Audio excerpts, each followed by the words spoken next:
You'll know when you have a wild woman. She'll practice her craft without boundaries. She is truly autonomous.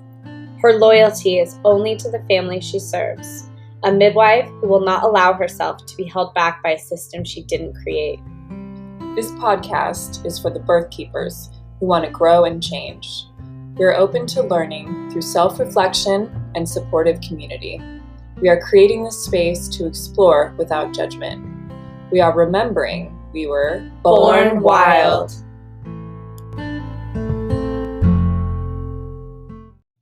Hello, everyone, and welcome back to the Born Wild podcast. I'm one of your hosts, Sophia, and today I interviewed Chelsea, who is our newest student.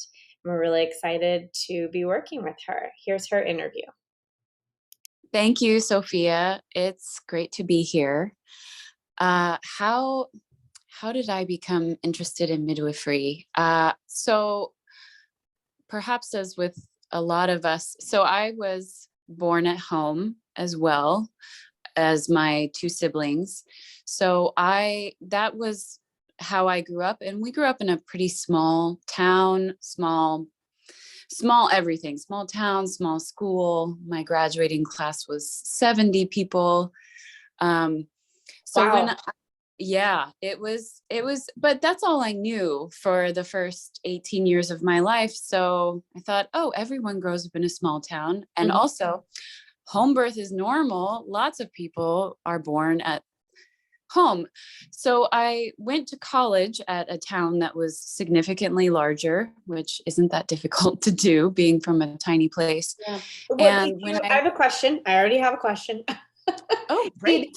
You said, was home birth seem normal to you because you were born at home, or did you have a lot of friends who were also born at home? Like, was home birth popular in your town? Great question. So I had some friends.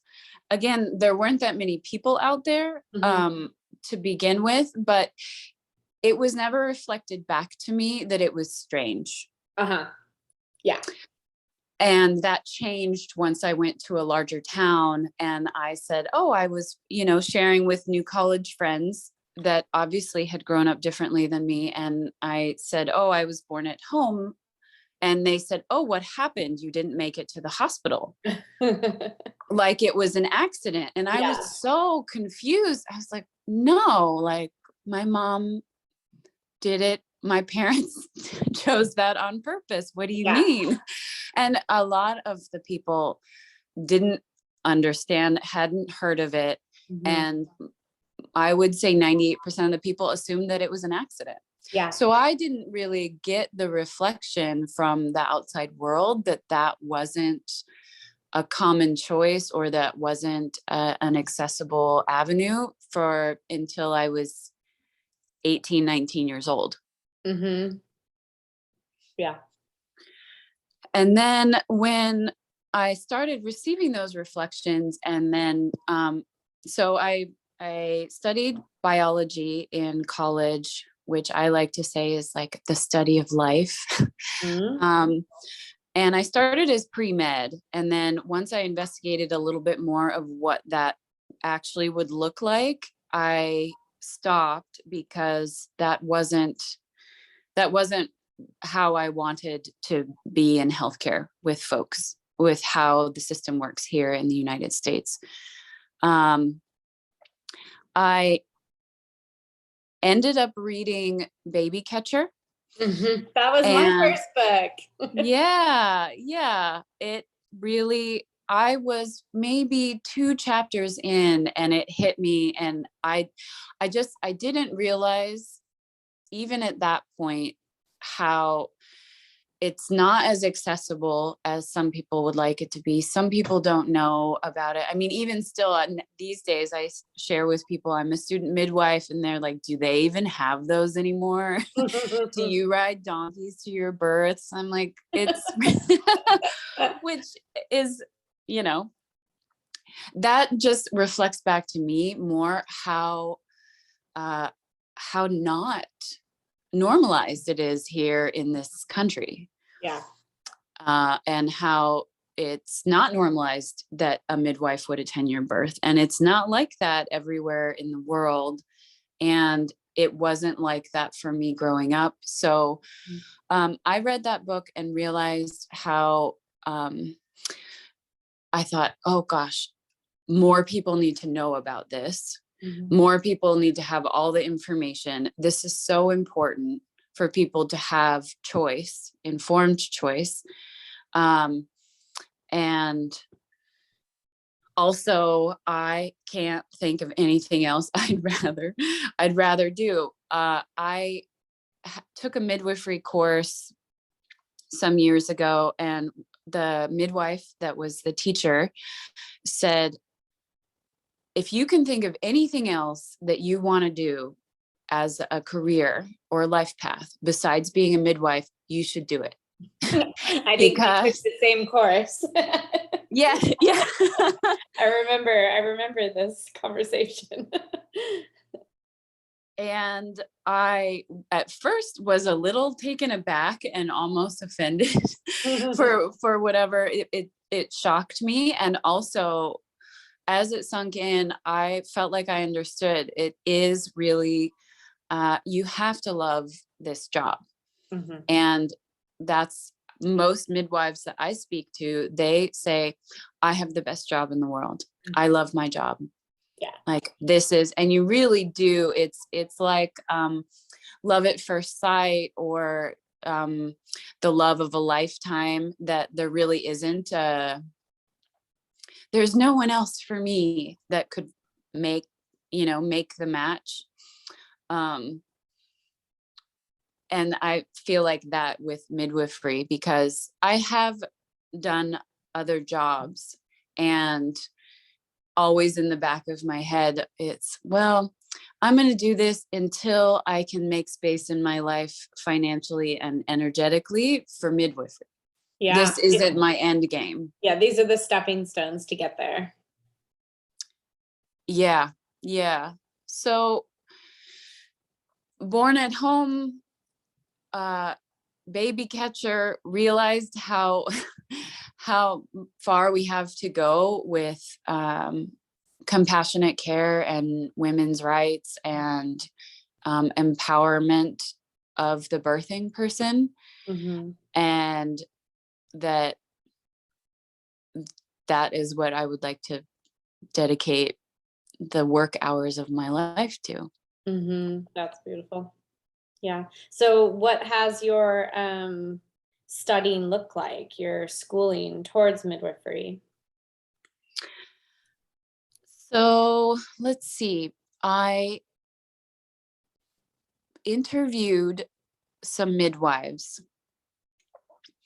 took them to tea, brought tea and chocolate, bribes. I'm not above the bribes for, busy midwives taking time to share with me what they think my next steps were. And so I shared, this is what I want to do. You as a midwife, what do you think are my steps? One of them suggested that I take the Heart and Hands 6-month introductory course with Elizabeth Davis. And she said, every woman, I support every woman taking this course. There's so much great knowledge in it in general. And also by the end of the course, you will know for sure if you want to be a midwife or not. You'll either be more excited or you're like, what am I getting myself into? Yeah. You'll become very grounded in, this is my path, or that was great knowledge. I think something else is for me, because there were also other people. So I did take the course. There were also other people in the course that were doulas, or were used to be doulas, but were lawyers and working in like birth rights and activism, and wanted to know more about the processes so they could That's so cool. lobby. Yeah. So it made sense because it was really like an introductory course, but there were other people in there that did not want to become midwives. Yeah. That's so I did take that course and loved it, and it solidified. I felt like I'm super clear now. And then I had taken some weekend. Another midwife told me when I asked this same question and conversation, oh, you should be a doula. Yeah. You should be a doula first.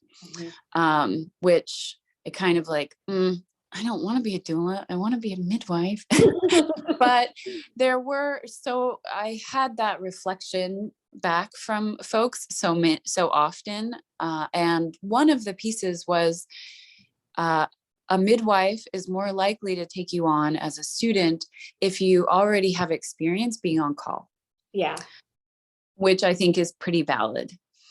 So I did take a doula course, and I did do, I was a volunteer doula at San Francisco General Hospital for 2 years. There you can do shift work. So you sign up for a shift and you're on for 12 hours.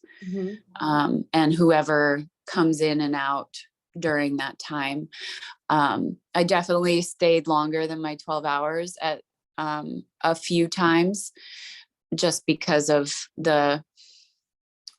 both times that happened. I had bonded with the birthing person, and their English was not their first language. So I was using my Spanish, and the doula that was coming on to call didn't have a Spanish background. Yeah. That's such a valuable skill to have. Yeah, I thought so too. And then also, it's amazing how much you don't need a lot of words in the. It's true. Yeah. Once you're in the. Go ahead. Sorry, I was gonna say I think it was like the third birth I went to. I was just on an on-call rotation. She was Spanish speaking only, and that was when I realized, I was like, oh, we didn't really need to say much. Yeah, I remember being nervous about it because my Spanish was still basic at that point, and it was completely fine. But I think partly because the birthing person is sensitive. There's a level of sensitivity that you don't need many words, but also you can communicate because the veils are more open. And also not a lot of people want a lot of words during their process either. Yeah, I could imagine that the time when it would be probably the most helpful is when things aren't necessarily going according to plan, and there's like some advocacy that needs to happen and more conversation. Totally. Yeah, and being able to explain concepts and help them know what their options are and make choices. Definitely. So I did the doula thing as suggested. I did the course as suggested. And then I went back and I lived at a Zen center, a Zen temple for a couple years. And after doing the course, I went back. It was on the East Coast. So I went back and lived there and hibernated for another year or two. And wow, I want to hear more about that. What is that like?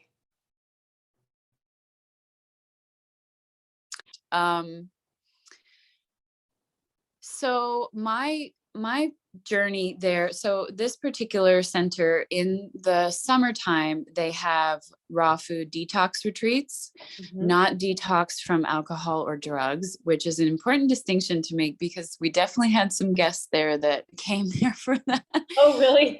By accident. It ended up working out. They came back year after year, but they were like heavy metal rock band, and they decided we need to go to a detox.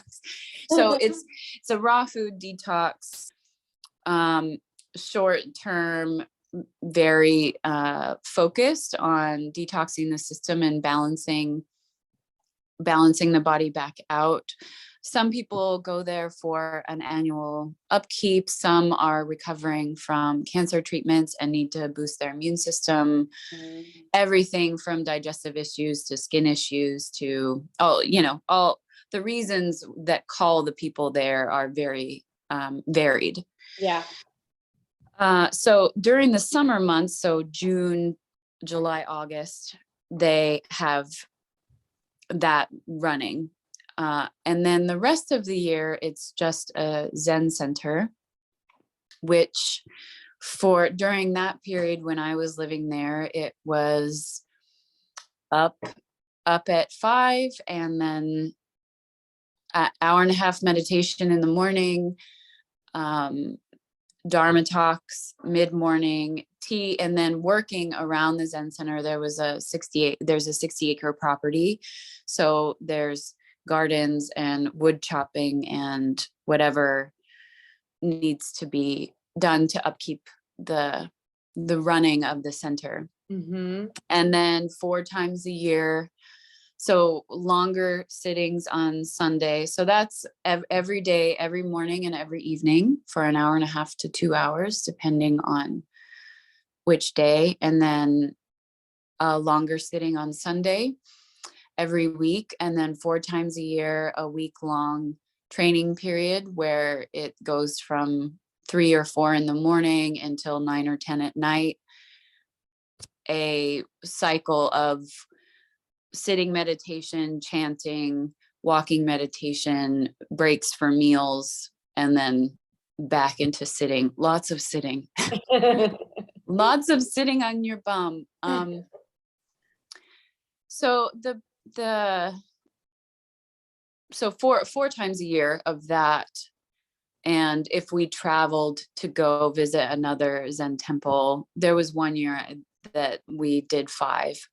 My teacher and I, and then the other students that would come to practice at the center. I was it common for people to like go for a whole year like you did? No. Okay. No. I mean, people coming to practice at the center that live locally, yes. Mm-hmm. Like people do that for decades of their life. Yeah. To live at centers, there's not a big population of folks that are living at centers. Residents are quite necessary in the day-to-day upkeep. Mm-hmm.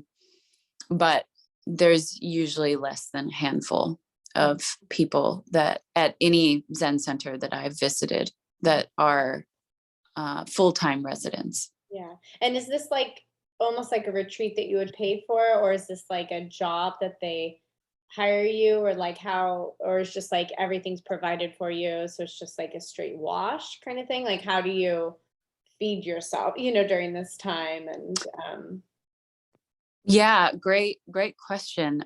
So the room and board mm-hmm. of living at the Zen center, I lived like behind the fireplace in this little room. Was work trade with what went on the property. Uh-huh. Chopping wood. I mean, classic chop wood, carry water. Yeah. Taking care of the garden, chopping wood, cleaning the facilities to be ready to receive guests if there was a retreat or a special sitting time. Mm-hmm. And so that was a work trade.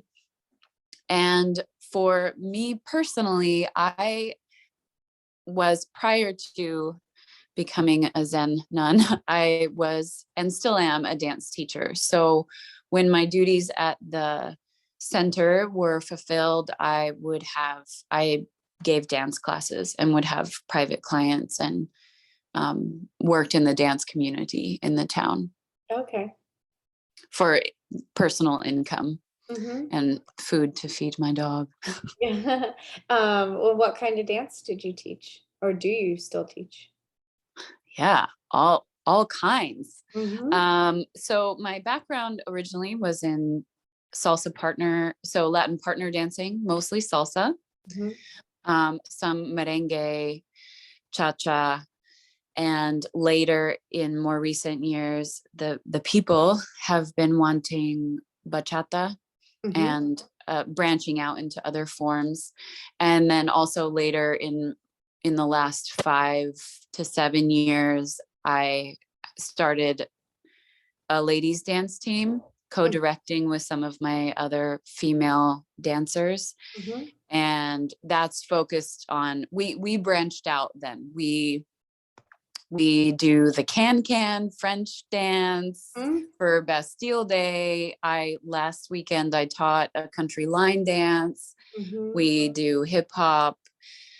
So my base is Latin dancing and like performance competition, partner work. But later with the ladies, how you can expand when you're with a bunch of women is so fun.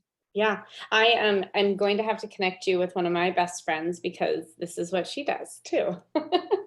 The dancing Yes, dance group. yeah, she teaches dance and she competes, and yeah, you two would love to know each other. So I'll make that connection.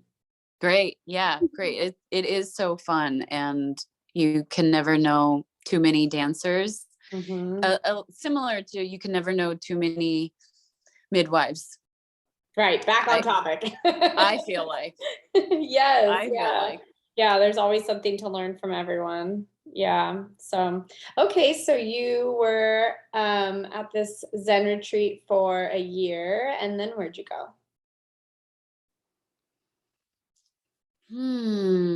I was there on and off. So I was there full time for 3 years, and then I was there on and off for the next 3 years after that. I would spend part-time in Sonoma County, and then part-time I would go back to New York and be there. It was an important part of my healing at that point in my life, and also my spiritual practice. So now it has matured and grounded more. So I only go back once a year for a week. So then after that back and forth, I was working in Sonoma County, and I left there and decided, okay, now I'm going to work until I save up enough money to go to midwifery school. So then I started living the pre-student midwife life. I worked 4 or 5 jobs. I worked with at-risk foster youth and sometimes would take the night shift. So like 9 p.m. to 9 a.m.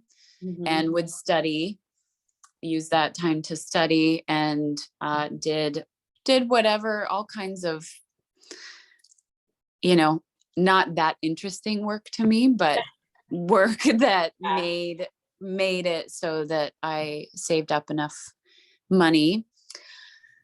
And then I had a friend that asked me to be her doula, and I said yes. And partway through her pregnancy, she moved away, 3 hours away. And she said, I still want you to be my doula, which birth work, you're not supposed to be 3.5 hours away. But I said, yes, I'm committed to you. Just make sure you have a backup in case you want someone there sooner than I can get. And so she went into labor. I went up to where she lived and met her midwives. It ended up being like a 48 to 50 hour birth process. So you made it there. The 3 hours was not a problem. 3 hours was not a problem. It was fine. And through that, met her midwives. And because it was a multi-day process, I met a group of 3 midwives that ran this birth practice together, and spent some quality time with them since we had a lot of time together.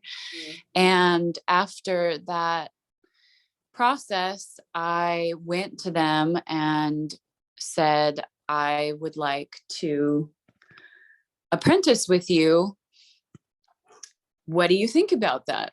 And one of them was so excited. She's like, you want to go do the interview right now? I said, I've been up for 3 days. Like, I don't think I'll really, give my best foot forward.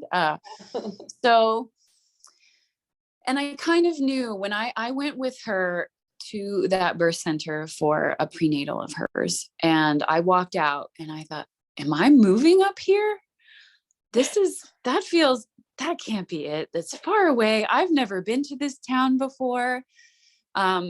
She went into labor a month later, and then I interviewed with the midwives. They accepted me, and I broke my lease. Within 2 months, I left and moved up there, and Wow. it was time. Yeah. And I think we talked about this before.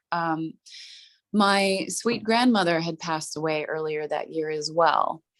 And through the dissolution of her will, we were left a little bit of money. And so with the money that I had saved up from years of working and the money that grandma left, I was able to make the decision when the opportunity arose to move and focus on the student midwife path, which I'm sure anyone listening to this podcast knows, but in general, you can't really work a lot of jobs as a student midwife, because you could drop at any time and be gone for 2 days, and not a lot of employers like that sort of setup. It's so weird. No. Yeah, it is really tricky. We do have a lot of student midwives who listen, and that's one of the things that we like talking about is like, how did you make it work? Because it's so tricky to make it work. Yeah. So, and we've talked about this before, and maybe we can get into it now. That group of midwives were a group of 3, and they had a rotation that ended up being 6 weeks on and 3 weeks off. So as a midwife, you would be 3 weeks on prenatal clinic, and then 3 weeks on call, and then 3 weeks off of rotation. Mm-hmm. And the prenatal clinic was, you would see prenatal clients and also anyone postpartum that was past their 1 week postpartum date. Mm-hmm. And then when you were on call, you would see anyone that was in dates. So you would be going to their house. You had more often visits. Mm-hmm. So you would be seeing, and then anyone that was immediate postpartum, day 1, 3 or 7. And their rotation, as they had it set up, was that each midwife could have a student that followed her, and that I ended up rotating with each of the midwives for 3 to 4 months for the next year. And during my 3 weeks off, I would go work and make money. Mm-hmm. and come back. And what did you do? Because I also assume it's hard to like have a job just for 3 weeks. Yeah, I had a really, so I had in the period where I was working, one of my 4 or 5 jobs was working for a catering company. Mm-hmm. And I worked almost full time there and they put me on the schedule a lot. So when I moved to this being off for 6 weeks and then working for 3 weeks, I had already established a good relationship with the manager there. So I just let her know the 3 weeks that I would be in town, and she would put me on the schedule. That's nice. Yeah. Yeah, it wouldn't have been something that I could have started at that point, but because I had already established a relationship, it made it work for that time. Mm-hmm. And yeah, like what about this practice worked really well in your eyes being there, and what, if anything, were like pitfalls for them that they either were still trying to sort out? Because that's something that's been an ongoing conversation on the podcast and within our group, is how can we keep making this more sustainable for midwives without like sacrificing, what families are wanting and needing. Yeah, great question. And I imagine a lot of midwives and students and birthing communities have thought about this mm-hmm. over the years, trying to make it sustainable. So one of the things that I thought was great was the 3 weeks off. Mm-hmm. So 2 of the 3 midwives had families, and as everyone does, you have your own life. Yeah. So with a busy practice, they had a set time where they could schedule friends being in from out of town. They knew they would catch up on sleep. They could do self-care. They could plan potential family vacations for those 3 weeks, versus other midwives that I know, they have to plan a vacation 9 months in advance. Yeah. And so that made it more sustainable, especially for the families and communities of the midwives. And did they all And take on their own clients, or was it like families were hiring the group? families were hiring the group. Okay. Yeah. So Families did were hiring. everybody interview? Well, like, did the family interview each midwife? Yeah. Was it like a group interview? No, no. So when a client would come for the initial interview, it would, whoever was on prenatal rotation. Okay. So they had information about how they practiced up on the website and available. And each midwife would interview, answer the questions, and also share. I work with 2 other midwives. We all have the same philosophy, although we practice a little bit differently. And the idea was that you would get enough time, you would get time with each midwife throughout your course of care. Yeah. That is one thing that took some practice and took getting a new office manager to really pay attention that each family had spent enough time with each midwife, so that when their due date came, whoever showed up was someone that was comfortable to them. In the beginning, in the first part of that rotation, sometimes that slipped through the cracks, and a birthing person would see the same midwife for the majority of the prenatals, and then it would be someone different at the birth. And which isn't necessarily a bad thing, except when it is. Right. If you haven't seen someone throughout the care and don't have the same level of communication, or, obviously there was a shared digital portal with all of the client's information. So in between visits, you could go in and check on each client. And as you came into an on-call rotation as a midwife, you would go through and review all of the client files to prepare for who was gonna come on. Yeah. They had a cell phone that was a specific on-call cell phone. So everyone had their individual phone, but then the on-call phone was its own separate number that was given to the clients this is the number that you call. Yeah. And remind me, you might have already said this, but were there always 2 midwives, or was it assumed that like the student would be the assisting midwife? Depend on student aptitude. So in the first 3 months that I was rotating, there was always a second midwife. As I became accustomed to the practice and learned the duties of an assisting midwife.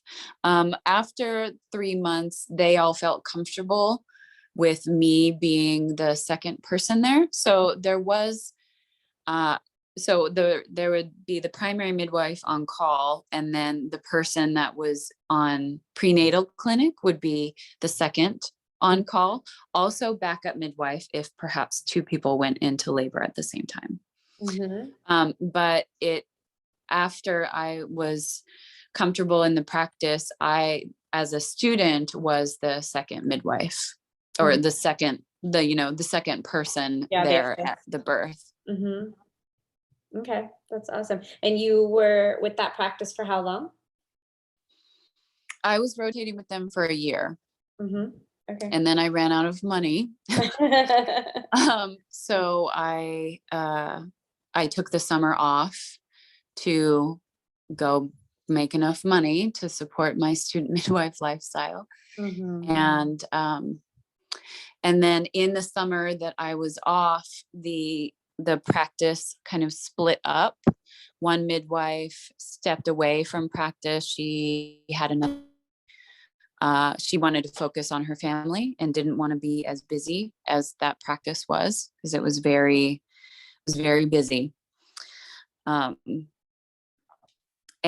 that was another piece that I could add to making sure the rotation is such that all the clients and midwives are knowing each other. And also, when you have 3, you feel like you can take on a lot of clients. And sometimes, I think that they didn't put a cap monthly soon enough. Yeah, because the thing is, there's 3 of you, but also still the same number of midwives are covering that chunk of time's birth. So you're like busy. One person is busy for 3 client loads. Yeah. It's a lot. Yeah. How busy would you say they were? Like, how many births were there a month? Totally depended on the month. Some months were totally fine and normal. And then I think we talked about this before. It depends on when everybody's getting busy. Yeah. Some months, so I took the summer off and decided not to go back full time, but then I went back for a month to, they needed extra help because they had a really busy month, and I could take the time off, and I wanted to stay regular with my practice. And I was there, and I participated in 3 births in 4 days. Yeah. Which isn't really, it was exciting, and that's great, but it also, to take that, and that wasn't 3 births that month, like that was that week, and then other people were due before and after that in the month. And so, and that at that point the practice had gone down to 2 midwives. Yeah, because it's great to have the 3 weeks off, but there's also like the highs and lows, this like feeling of the high and then the crash, and then the high and then the crash, and finding ways to support yourself while you're in the thick of it. Yeah, that balance still remains. It still could use some cultivating, I think, because to run hard for 6 potentially, and then use the 3 weeks to recuperate, like you were saying, as opposed to making a sustainable, just in general, it's always sustainable. But I feel like that had more to do with them tweaking the system, and also being able to say no to clients. Yeah. And towards the second half of the year that I was there, they started a Medi-Cal Friday. So they would provide free prenatal care to anyone that was a Medi-Cal client, which is lower income here in California. And so they could birth at the hospital. A lot of them would birth at the hospital, but would receive the midwifery model of care prenatally, but just on Fridays, and it was first come, first serve, so maybe you would potentially have to wait, and the visits would be a little bit shorter. So that was their community service support of the birthing community, which I thought was very beautiful, but it also made it so that some of the families loved the midwifery care so much, they ended up paying to birth at the birth center, which just like increased the client load to a level which in one hand is great and beautiful, that people that had never had access to midwifery care before had it and then loved it so much that they made the financial choice to do that. for themselves and their family and their babies. And then also it increased the client load to a level that became unsustainable, in my opinion. Mm-hmm. Yeah, I know it's such a fine line because everyone is deserving, you know? Yeah. Yeah. Mm-hmm. It really, working with some of those families and how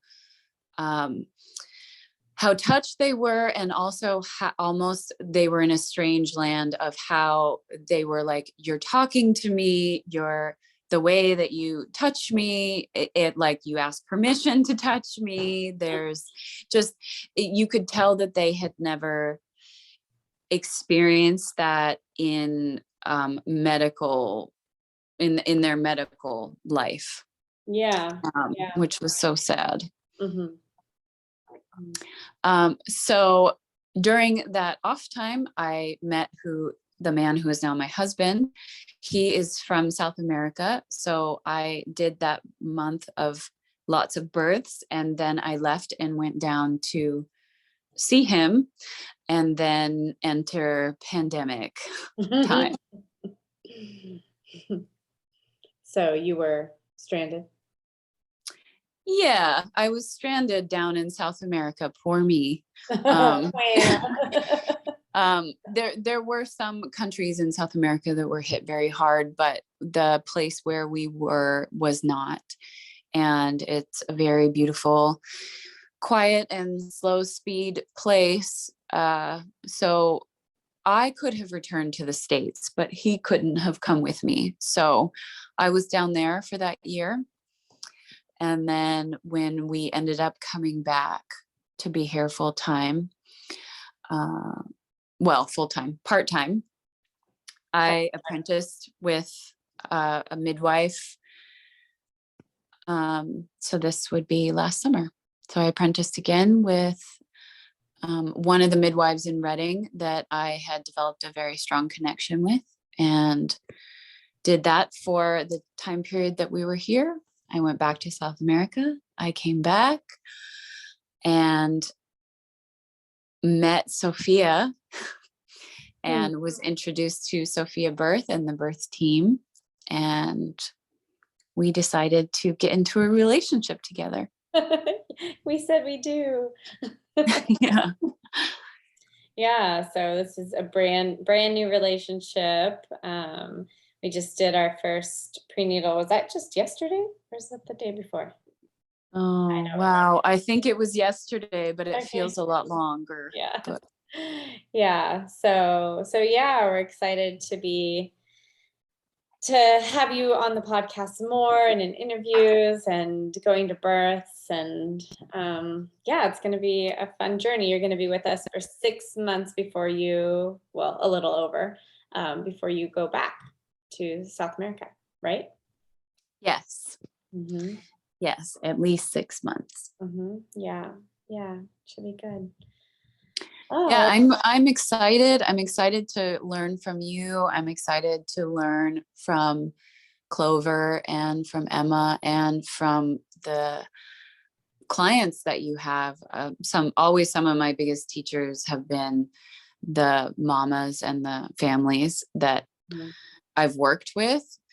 And I'm so excited to learn how it is that you midwife and learn how to be a midwife like you, or really like learn how to be a midwife like me. Yes. Is really my goal. But the best way that how I get a lot of information in that is seeing how other midwives do themselves, like you do you, how they do it and what works for them, and take the best cream of the crop for what's going to work for me, my personality, and also my potential clients. Yeah.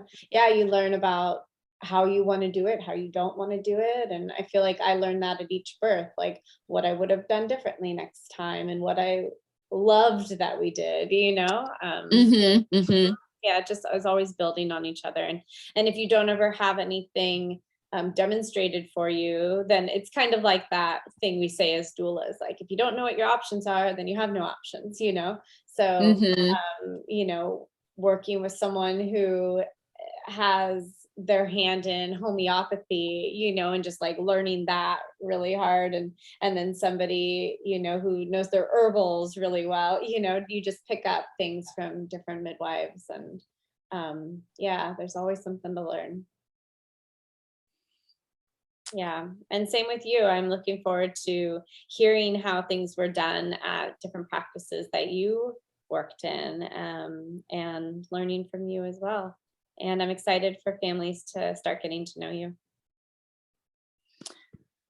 Thank you. I really like that about you. Your open, curious mind, and the way that you, I imagine, go through life, but also do your midwifery practice is open and curious and inviting.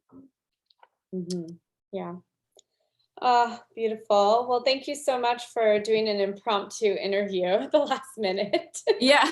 We logged on, we were going to do one of our famous rants, and and then I was like, actually today I'm just going to interview you. She's like, okay. So thanks for being willing. Yeah, make it easy. Yeah, well, great. I will see you on Monday for our spa day. I'm so there.